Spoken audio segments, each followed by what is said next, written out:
So many of us drink to get that feeling of confidence we always seem to be lacking. Alcohol was an easy way to hide our social anxiety and make us feel a little more fearless.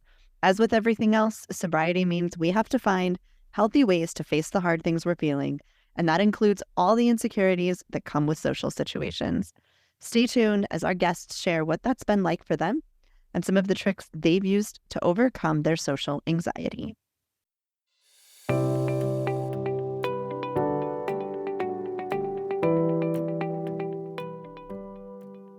Welcome to Through the Glass Recovery Podcast, where we believe that connection is the opposite of addiction, vulnerability is the antidote to shame, and that recovery isn't just rewarding, but it's also a lot of fun.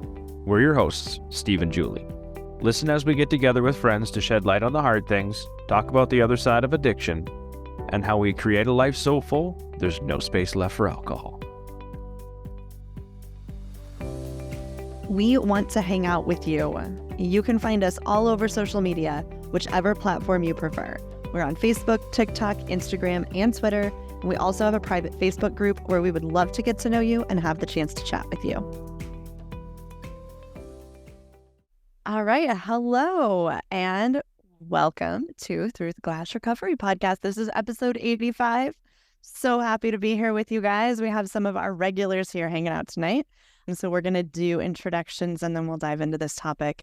I am going to ask Matt to start. Do you want to tell us a little bit about yourself? Like I always go first when I'm on here. I'm Matt. I am from Burnt Hills, New York. It's just south of Saratoga, not the city. My fourth time being on here. I'm a divorced dad, 2 kids. That's pretty much what takes up all of my free time. It was on the last episode when it came out. I celebrated a year sober, and today I am 406 days sober. Right on. Very cool. Congrats on getting over that 400 days hump. That's super cool. And really nice to have you back. Good to see you again. And next we're going to go with Robbie. Hello. I don't know how many times I've been on. A lot. I think this might be my 4th time too. 4th or 5th, I don't know. Anyways. I am Robbie. I live in Rapid City, South Dakota. Today is 475 days of sobriety. I'm a co-host on a podcast called Golden Hour Adventures, where we feature everyday people doing extraordinary things. And I'm happy to be here. Right on. Really happy to have you here. Thanks for coming back again. And last but not least, we have Gina. Hey guys, I'm Gina. I go by Modern Day Monk. I'm a rapper. I make awesome recovery rap, and I'm like a vibe influencer. I love to share my story, and I love to make positive content to share with the world about my journey. I have been clean and sober for over 4 years. I love recovery. I love the whole journey of it. I'm a mixed martial artist. I train Brazilian Jiu-Jitsu and Muay Thai kickboxing, and I also instruct Muay Thai kickboxing here at Grand Valley Brazilian Jiu-Jitsu, and I am in good old Grand Junction, Colorado. I love your hoodie, by the way. So I don't know if our listeners know this, but I'm not too far outside of Grand Junction, Colorado. Yeah. So I saw that junk town. I love it. Yeah, so just so our listeners know, we're going to include links for all of these people in the show notes. Check out Gina's music. It's amazing, super inspiring. And we'll make sure that we have links for all that stuff. And then we haven't done this in a little while, but since Steve and I have both hit some recovery milestones lately, I thought we should check in on how long we've been sober. Steve's yours is bigger, so you should go first. Mine is bigger. Just hit 3 years sober 3 days ago, so 1,200 days tomorrow. Right now is 1099, 1,100 days tomorrow. Yeah, 3 years sober. Wow, amazing. Yeah, it's crazy. It's awesome. Been super cool to share it with you. And I am 2.5 years sober. I had 2.5 years just a few days before Steve hit 3 years, so kind of cool. 900 days. I think I'm like at 912 or something like that. Yeah. So anyway, we don't check in with that too often, but it seemed like a good time to do it. Anyway, so for our topic today, So many people use alcohol as liquid courage. It gives us a false sense of confidence and it makes it so much easier to socialize, especially in situations where we feel uncomfortable. For a lot of us, social anxiety is something we have to deal with sober now, and it's definitely a challenge sometimes. So what's that been like for you? What have you learned along the way? We want to hear your stories. We want to hear tips that you can share with our listeners that might be struggling with social anxiety now. So yeah, let's hear what y'all got on this topic. And these guys all signed up for this topic intentionally. So we know it's something that they have dealt with, and we can't wait to hear your stories. Yeah, when I saw this topic, I was like, oh, this one's perfect for me. My drug of choice was cannabis. So my social anxiety I've had, I think, from a early teenager. It's when it started coming up. But I used cannabis to think that I could go out and deal in society by being high. So anytime there was a function or anything like that, I would just get high. Then I would have more anxiety from the cannabis with all the unknowns of the stories that I would talk about to myself, tell myself. Then if we were going out or something like that, to a bar or something like that, then I would just start drinking.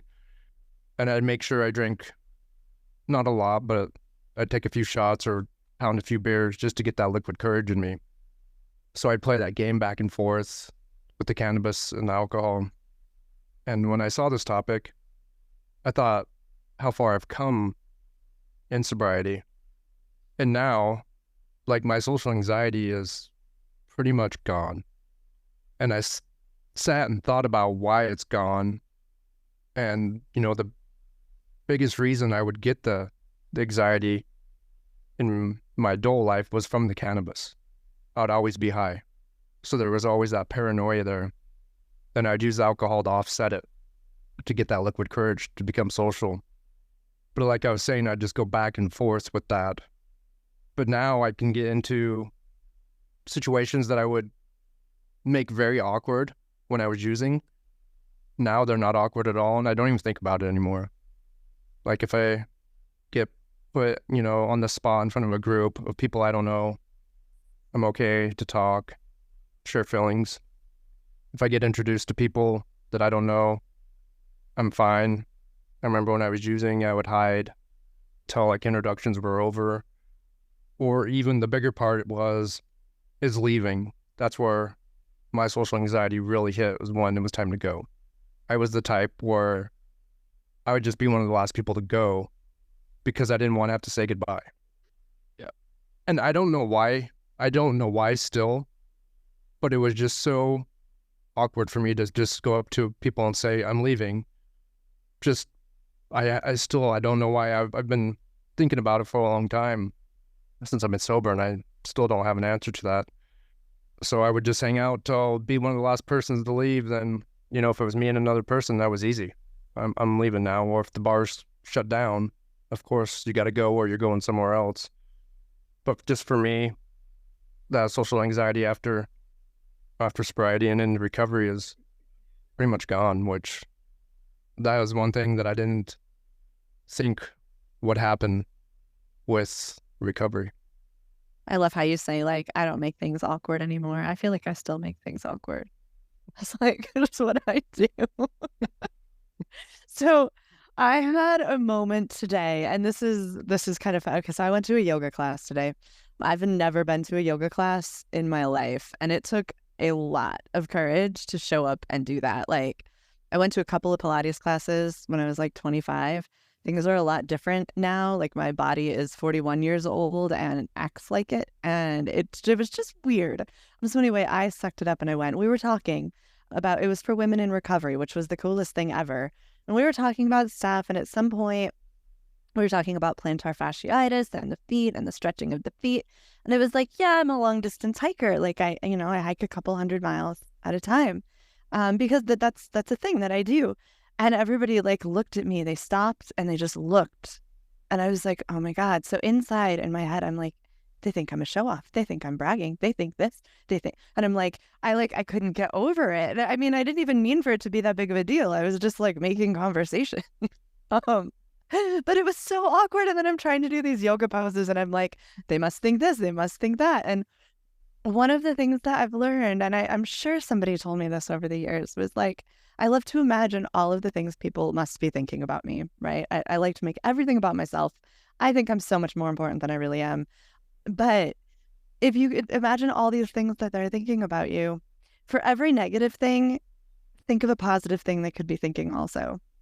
Like, maybe they just think it's cool that I walk a lot, or maybe they really don't care at all. But there's kind of the bring back the positive side of it too, because I do that. I'll say one thing, I'll get some reaction, and I'll go all over thinking of all the things that people must think are horrible about me, or dumb, or awkward, or stupid, or whatever. It's just how I roll. But I've learned to counteract it a little bit for sure, though. Love this topic. When I saw you guys send the email with this one, I was like, man, I got to jump in on that one, because I think that it is a really funny and interesting topic, right? Like when I was in active addiction, I was isolated a lot and not very social at all. I mean, besides the goons and goblins I was hanging out with, like, and even then it wasn't a very social thing, So when I got into recovery and having to push past that like wall of anxiety, or that block of worrying whether I'm going to say something wrong or say something right, or being rejected, or all this, like, it's amazing how social we are, right? Like we, like humans, we need each other. We really do, we need each other. And I remember, like, the first year was really difficult to continuously push past my own fears and to build relationships with other people, because I really wanted friendships. I wanted all the friends, but I just didn't really know how to interact with people yet.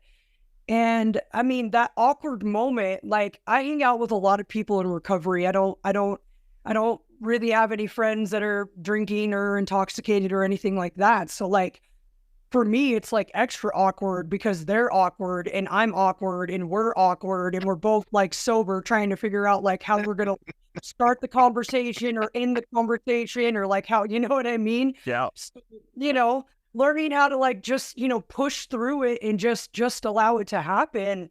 The other thing too that was really difficult, like, my first year of recovery, I didn't perform. I was like low-key writing music, but I wasn't ready yet. And I didn't actually think that I was going to pick it back up because of how much, like, rapping back in the day under my other alias, like, how much it was connected to getting wasted and just that whole lifestyle. So I like put it down for a while.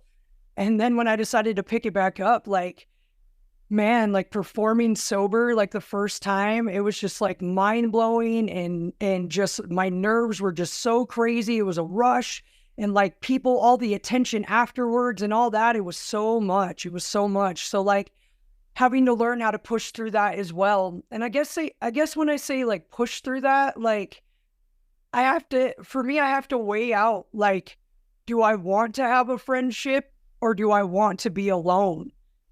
Like, do I want these behaviors to hinder me from having genuine, loving relationships, or do I want to be isolated and weird? I mean, I'm always going to be weird. Let me take that back. I understand that. You know what I mean? It's just, by nature.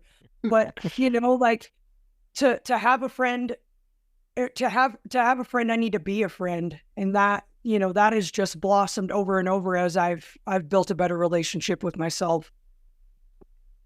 Go for it, Matt. So I say, this is the classic situation where alcohol worked for me until it didn't.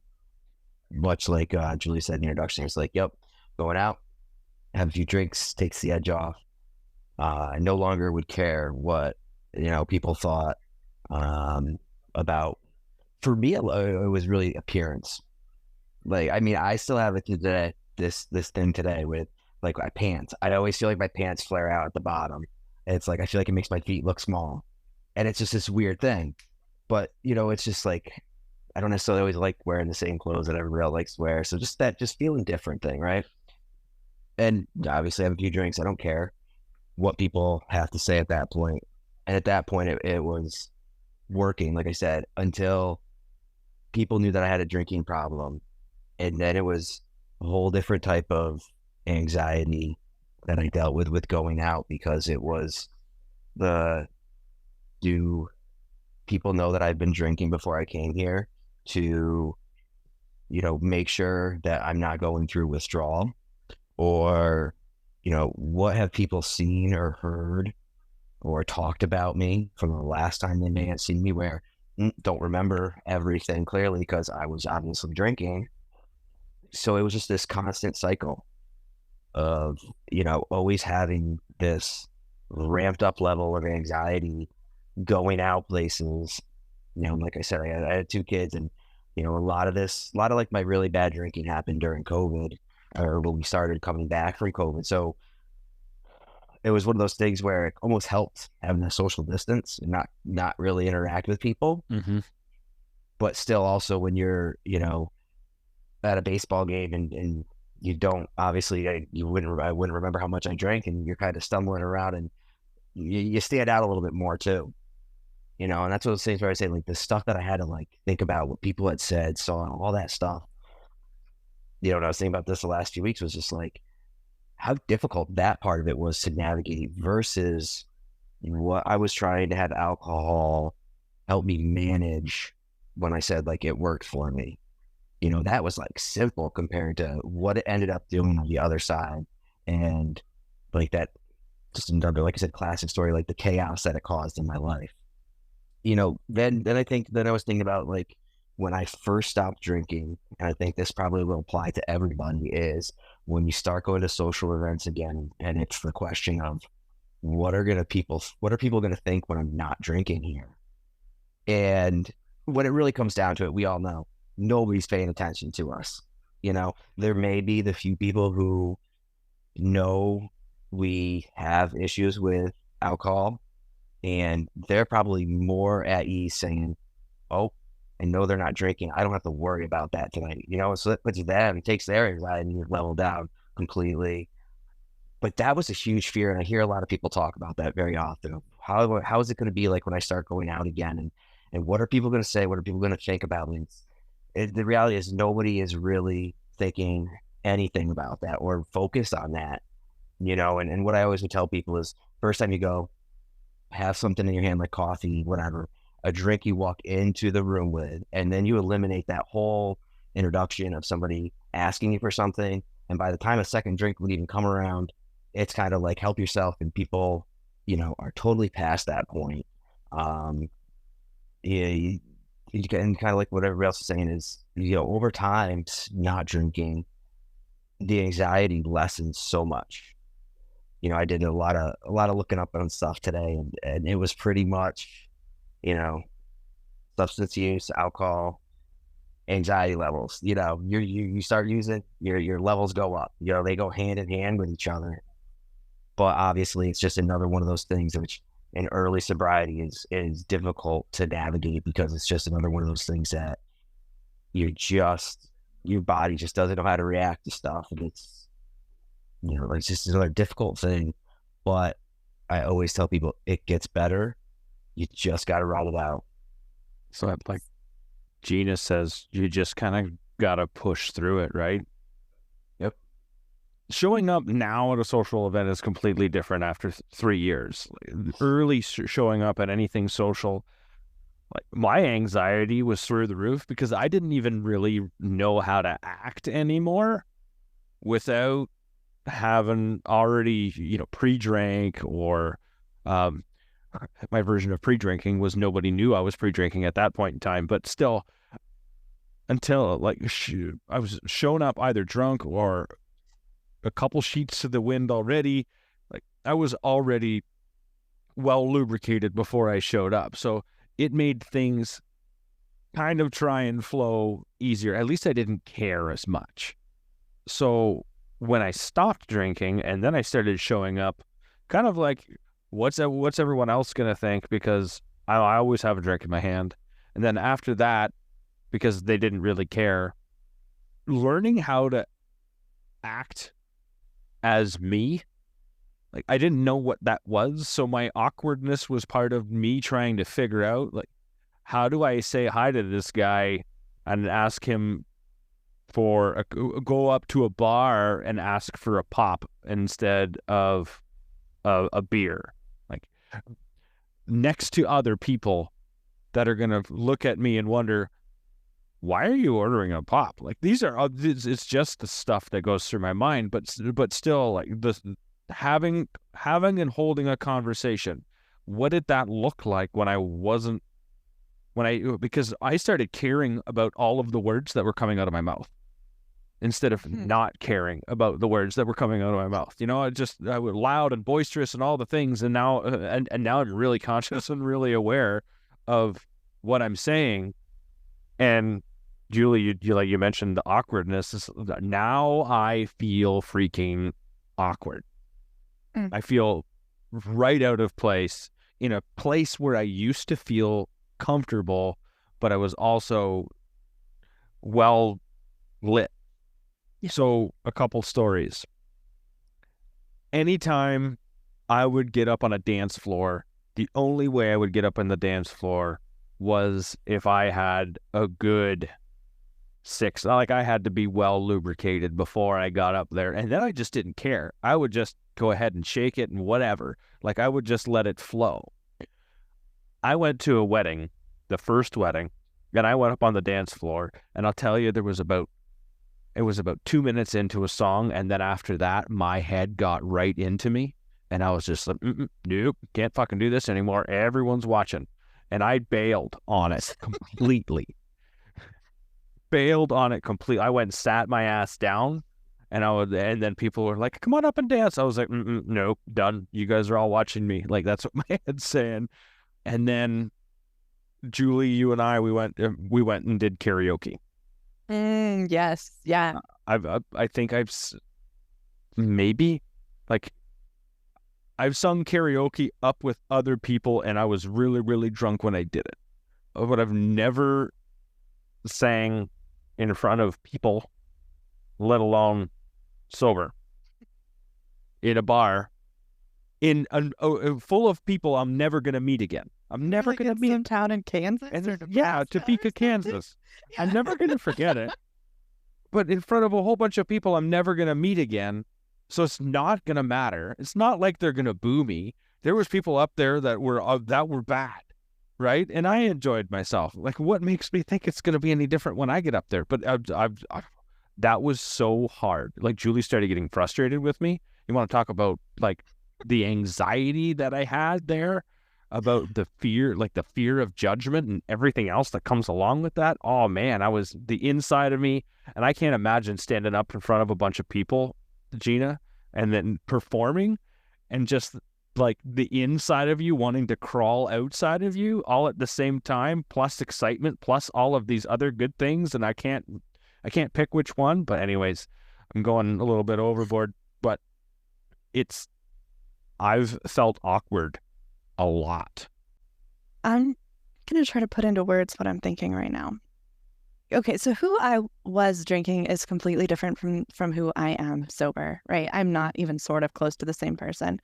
And when I started going back out, when I started going out and doing things, I kept trying to still be the person that I was when I was drinking, except doing it while I was sober. So I was still trying to be this outgoing girl with this big personality and all this confidence and whatever. And that's just not who I am. Like, that's who alcohol made me. And that was fine. It was great while it was great, But who I really am is a lot more reserved and a lot quieter. And I had to come to terms with the fact that me, like, the sober social me does not look the same as drinking social me. And when I was social, I think I started drinking when I was like 19, right? So I had no idea how to be an adult and how to be a social human in a social setting when I quit drinking at 39. I had no idea what that looked like or who I was or how I actually acted. And it was really hard to let that all down and let go of the big outgoing girl that I wanted to be, that was like so full of confidence and whatever, and just accept that I am who I am. And it was a big shift to be okay with that and to not keep trying to be something that I wasn't. It's a lot harder to try to be something that you're not when you're sober. Which My causes a acting skills shit ton just of anxiety. It does. It really does. That is a huge cause of the anxiety Mhm. right there. Absolutely. One thing that I've noticed since sobriety is kind of like what you're saying, Julie, like the people that I hung around with only knew the drunk or the high Robbie. Like they didn't know who I was as a normal person, sober person. And now if I'm around that group of people, they don't know how to act around me. And it gets very awkward very fast. I usually end up just walking away because they will just stop talking because they don't know what to say to me or what I'm going to say, which doesn't, I'm not going to say anything because they only knew who I was when I was drunk or high. I find it weird that the people that know me for who I really am, if they're standing there and they notice it, they will start talking to me to like almost calm the group. But in my defense, that makes me get frustrated because those other people are willing to take the time to get to know me now that I am sober. They just want to be around the drunk or high Robbie because that's who they knew me as. But now I'm a different person, and now they're now willing to give me that time to really get to know me. And I don't know the reason why, or I really don't care. But now when I get into those, some of those awkward situations, I just have to walk away. Do you ever get asked, like, what's wrong? Are you okay? What's going on? How, like there's something wrong with you now that you're sober because you're like Just because you're just quiet. different. Yeah, because you're quiet. Generally, it's quiet. Yeah. Yeah. What's wrong with you? Yeah, used to be loud, used to be kind of obnoxious, used to be, saying hi to everyone, the social butterfly. That was me for sure. I don't butterfly near as much. I still flap my wings, but I don't butterfly near as much. Right? I've had some people ask me, like, so, what's the matter? Like it's, you're okay, right? Like you used to be this crazy, energetic person and all this. And I'm like, I'm just such a different person now. Like recovery changed everything in my life. It changed the game. And like, it's awesome to hear you guys talk about how awkward you feel around other people because that makes me feel less awkward and that like brings the relation, right? Like, oh, okay, well, I get to find out who Gina is today. And I think that that's like one of the most beautiful parts of recovery is like, I get to learn what I like, who I like to be around, the things that I like to engage in, you know what I mean? Like, I remember I would stay out at the bar until close, and then even party on after that. And like, now, like what I love to do now is so different. Like I am in bed and asleep by 9 p.m. because I am up at 5 a.m. Like I am up early so I can pray, meditate, breath work, get to training, get to school. You know what I mean? Like, so the things that used to matter so much to me, like the whole party scene and being checked out and all that, like, like it just doesn't anymore. And every time every once in a while, I'll try and go out to the bar, try to go out to a concert. And it is like, it's just not my scene anymore, man. And it's really, really interesting. But I love that. I love what happens when I do push through and when I do make good friends and when I do get to be around like-minded people because the conversations are different, right? Like it's really easy for me to, it's really easy for me to have, how's the weather or, how about those Broncos or whatever, that surface level stuff. That's where the conversation gets awkward. Well, yeah. It's just, I'm like, wait a second. You don't want to tell me what happened to you in your childhood? Like, that's what happened about. Like, tell me how fucked up you are because that's how we're going to relate. You know what I mean? Yeah. I really want to know what the weather's like. And, so it's just, when I do push through, I have so much of an opportunity to just unzip and be a complete human. You know what I mean? That's where the awkwardness goes away. Once you get below surface level and you start connecting with someone underneath on with all the like the real stuff that matters, then the awkwardness goes away and you can just be human. Like as soon as you're a little bit vulnerable, everybody's like, this is cool. Now we can just be human and it's okay. And then like it might even still be weird, but nobody really feels as awkward anymore. I think that's maybe the key to all of this. It's just hanging out with vulnerable. people. Yeah, it's vulnerability, right? Vulnerable. Vulnerability is the key to social anxiety also. Is that what we've just discovered? I was just Right. thinking the same thing. It's vulnerable. You have to show up, right? In the end, social anxiety is basically a fear of what? Being scrutinized, being judged, being evaluated by your peers, like by yourself.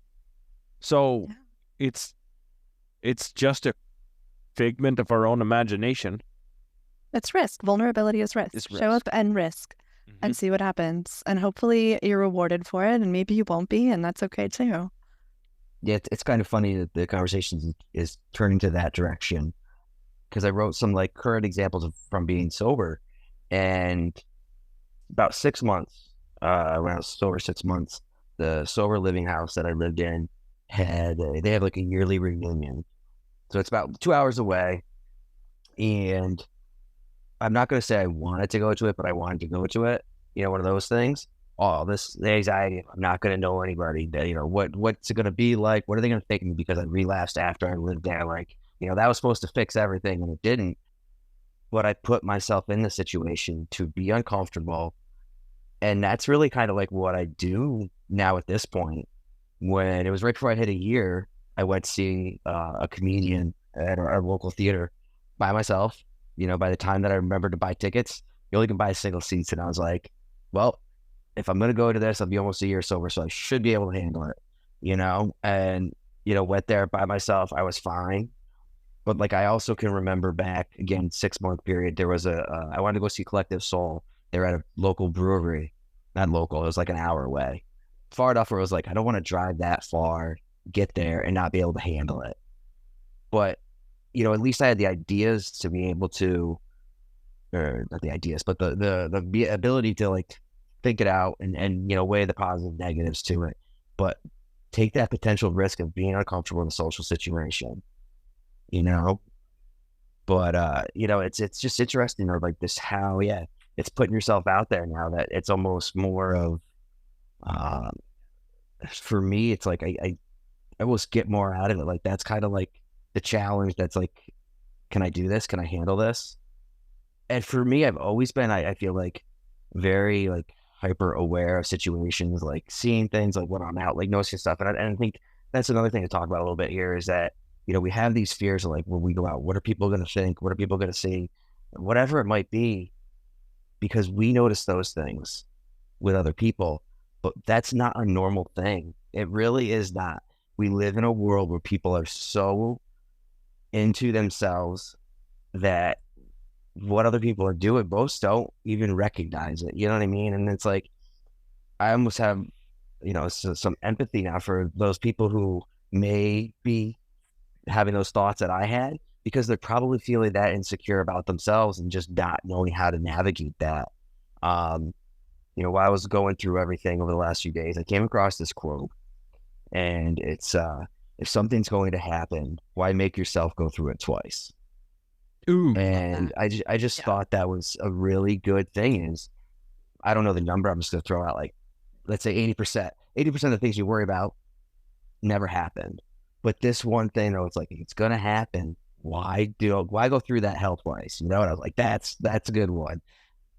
So if I could give any advice to people, it's just kind of like, realize, even if it's a simple situation, you're nervous, you know, your heart starts racing, you start sweating. That's just the body's natural reaction. And everybody goes through those things. You're not unique.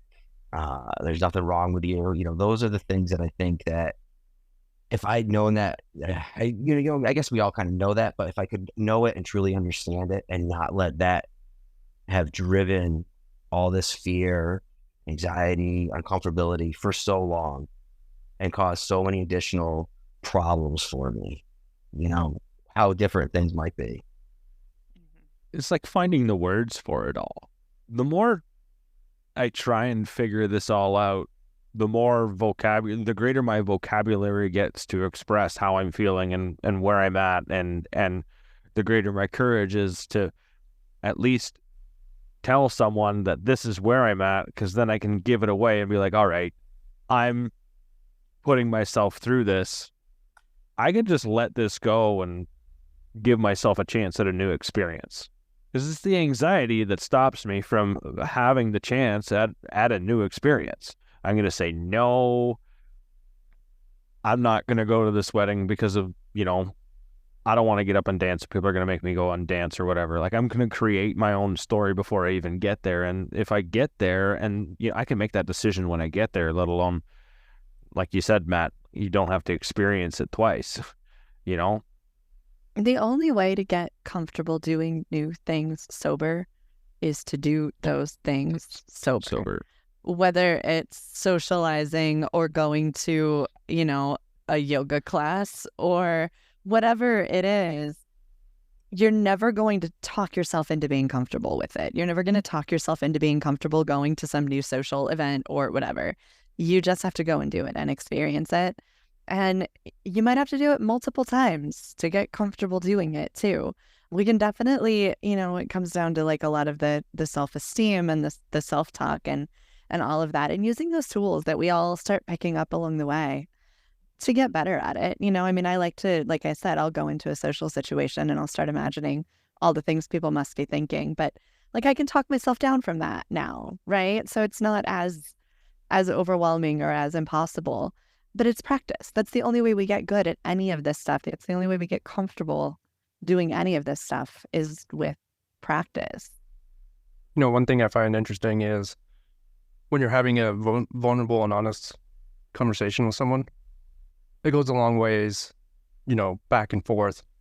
But I've been in situations where, a few of us are being vulnerable or honest in a conversation, and people will walk into that conversation and they instantly notice that this is very vulnerable and a very honest conversation, and they will find themselves right out of that conversation.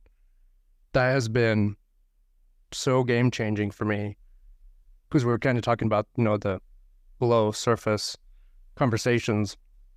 I surrounded myself with a lot of people that wanted to have those conversations all the time, just because we were fitting in and we were using. We weren't. That was the only reason we were together, is because we were using. It had nothing to do with a friendship or a bond or anything like that. It was just to get drunk or high together. And I've had some good conversations with random people I don't know, being vulnerable and honest. And someone I know, acquaintance, will walk in and they'll listen to maybe 10, 15 seconds of that conversation, and they will turn around and just walk away from it, because they don't want to be honest and vulnerable with themselves in that conversation. And they know that I am now sober, and they don't like that. So they just see themselves right out of it. I think that for me, and in my experience, the more comfortable that I am with myself, the more that it feels like people are at ease with themselves around me. I really enjoy the people that they just know them. They know themselves. They're strong in who they are. They're strong in their make, their voice, whatever, even, and I'm sure that they suffer from insecurities too, because I'm confident that that's a human flaw, but just being comfortable with myself and learning to sit with my own deficiencies has been really, really powerful. I wanted to touch on how important it is for me to be intentional before I go out into the world, as far as like going into any places where there could potentially be drugs or alcohol or anything like that. Like, I set an intention. I asked to give me a clear sign when it's time to leave. Let me know, fire up my intuition. Let me know when it's time to go. And it's never failed me. I know when it's time. I know. And drunk people are unpredictable. I know they are, because I used to be a drunk person. It's blacked out and crazy and all sorts of stuff, So having that intention when I do go into those places is really, really important to me. And one more thing I wanted to add too is after I started to push through my own fears and my own walls, my own hindrance, what was hindering me from exploring and being a beacon of light and love and compassion and all that good shit, is that I love to be the person that goes up to the most awkward looking person and just being like, what's up? I'm Gina. Like, hey man, like show you the ropes, man. Just the person that looks like they are having the worst time at a sober dance. And sober dances are awesome. And I shake my ass every time. Took a while to get there. So year four is it, man. Is that what it is? Because I just passed year 3. I'm going to have to come to Junktown and shake my Junktown with Gina. Sunglasses on and just let it go, man. Let it go. We're gonna have to make this happen. I'll be there for video. There'll be a reel of Junktown shaking my Junktown. Amazing. And that won't give me social anxiety at all. Because you'll be at year 4 when that happens. I will be oh right, it's the year 4 thing. Yeah. Amazing. Oh Lord. Love this. Okay, I'm in, Gina. Yeah. I'm in. Here, I'll let you know next time I'm in town. You do.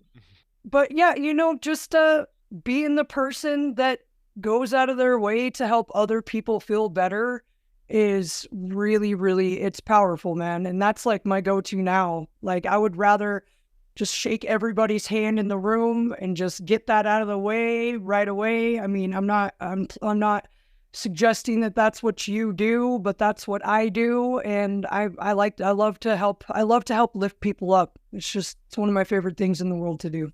Takes a while to get there. I think that's an important thing, is it takes a while to get there. It's to push through the social anxiety has been a lot of experimenting, trying new things, showing up in the same old place, showing up in a different place. I've changed. I'm wrapping it up now. I've changed even the places that I go because I realize they're not my place anymore.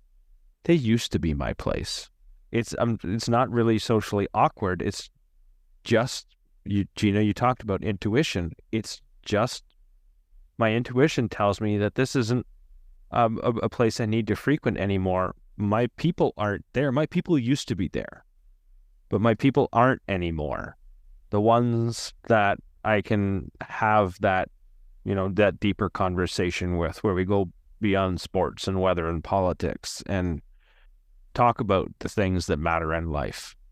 And it's that being vulnerable that gets us to the other side of that anxiety. It's showing up. And it's hard. It's not easy.